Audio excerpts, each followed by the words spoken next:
something I don't understand is your first coach with the Bills, right? Oh, yeah. John Like Rouse.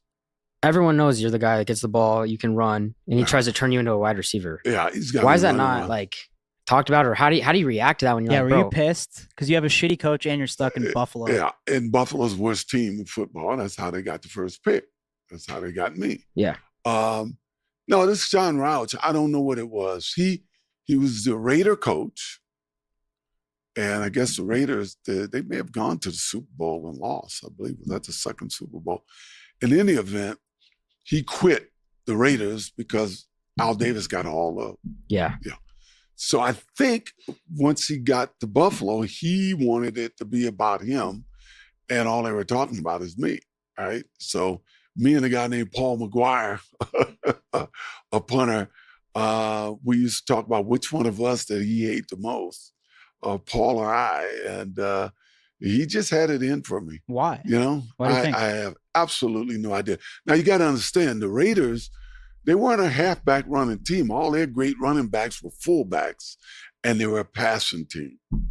And that's the team he wanted to develop there. Well, then why do you draft a running back first overall? Well, I don't think he drafted me. I think it was Ralph Wilson that drafted me. Did you talk to his wife a little too long at like the draft party or something? Or like, No, it was apparent that I just wasn't his cup of tea, you know. And so I went 2 or 3 years there in Buffalo. Just Did you ever think, yo, I got to go to this guy and say, give me the ball? Or well, you say that all the time, yeah. you know. But you know, Did it ever make like, you want to quit football? It was a whole different. It was a whole yeah. It was a whole different. It's a whole different thing then. You know, you couldn't. I was ready to quit after 3 years, and Rune Arledge was going to put me on Monday Night Football. Mm-hmm. So I actually did the original tour with Keith Jackson and Howard Cosell for Monday Night Football. I was working for ABC. Yeah. ABC hired me before the Bills hired me. So I was working for them. And I was going to say, hey, quit, I'll do Monday Night Football.